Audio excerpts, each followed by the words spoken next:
Howdy. It has been a long while. I just figured before I start getting into my normal content, I would upload a video just telling you what I've been up to. What has kept me away from you lovely YouTube people who I've missed dearly. And in addition to that, I'll go through some of the things I've done to self-care in the last 6 months, share some helpful advice, hopefully, or just some more information about me, I guess. So first, what I've been up to as quick as I can, because it has been a roller coaster, and I'll probably just add pictures for this. I'm not recording myself. I gotta tip my toes back into this. All right, what I've been up to, real quick. I separated from my husband last September, and I moved out by October 1st. And we agreed to divorce by November. And I stayed with a friend through this time.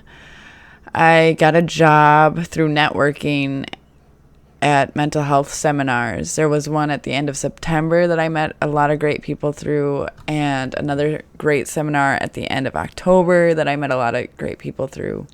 And I networked with the right people and found a job in peer support, which is amazing. It's pretty much the belief that we can heal each other by being empathetic and understanding and compassionate towards people, which I absolutely love. And that job started in mid-December. I also started dating someone in mid-December. And the next 2 months, from mid-December to late February, were very intense. I was assaulted and raped mid-January, and then continually raped until late February. I kept working through this time, and I got my own place early February. There was also a car chase, and someone broke into my new place a little bit later, but still early February.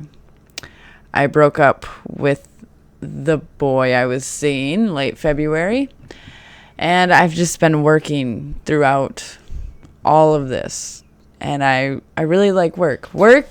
My work life is really close to perfect, but a lot of other things in my life kind of went off the rails for a bit. And then the quarantine happened. After all the rapings and stuff, I was really looking forward to some normalcy, and then we got the quarantine. And not only did we get the quarantine, but my son got stuck in another state because he was living with relatives.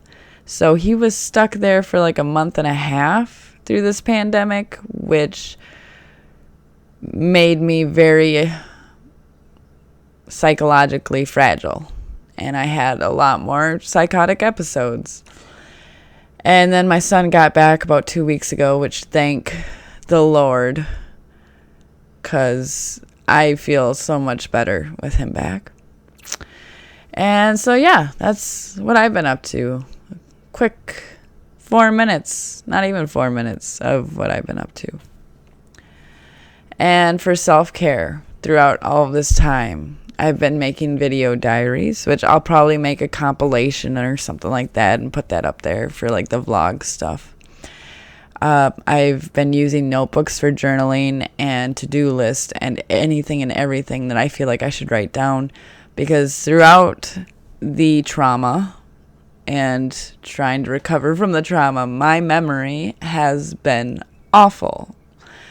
October feels like that was years ago now. And I know that it hasn't been years, but it very much feels like that. And this quarantine definitely exacerbates that feeling. So I need my notebooks to somewhat keep my brain together. I've also still go to therapy, and that helps me out a bit, talking to my therapist. And then peer support time. So at work, when I'm peer supporting people, that actually helps me out too. And then also just talking with my friend, and we pretty much use peer support without being all official about it, but she's absolutely wonderful. I've also been drawing a lot more, and I've been drawing pretty much nonstop, and I'll probably have those pictures up here as well, so you can just kind of see I've made a lot of progress in my drawing skills because I got really deep into it. So that's kind of cool. Out of this, I did hone in on a skill that I was always curious about exploring more, but always found other things to do other than practicing. So that's really cool that I finally, through the madness, focused on drawing enough to get somewhat okay at it. And the last thing on my list here is naps. Because of course, of course I've needed naps. Who hasn't had a few naps in the last month? That's my question. Who isn't trying to sleep away reality as we are where we are? I know it's been really, really hard for survivors. And not just in the United States, but worldwide. I know it's been really, really hard for everybody, not just survivors. It's been hard for everybody, but I know that for me personally, the stay-at-home order, the isolation, the lack of human interaction definitely pushes my brain into old survival patterns and old coping mechanisms that make me really uncomfortable because I feel like I've swam away from that for the last however many years. So to feel like I just so easily drop back into old patterns is upsetting. However, I'm working on having patience with myself, and I know that I've heard this from numerous other survivors that recovery is not linear and you will take steps back. It's just holy heck, I don't even know, like the derealization going on is quite thick. It's quite potent. So I'm hoping to getting back into making my regular content. My brain has been through quite the whirlwind, but I'm feeling better enough to start getting back into it. Thank you to everyone for their support. Thank you for all my new subscribers that came along after I stopped making videos. Thank you for all my oldies. I love y'all. And stay strong, everybody. And know that we can get through this stuff. It's just gonna hurt a bit, but that's life, That wasn't a very positive note. I'm sorry.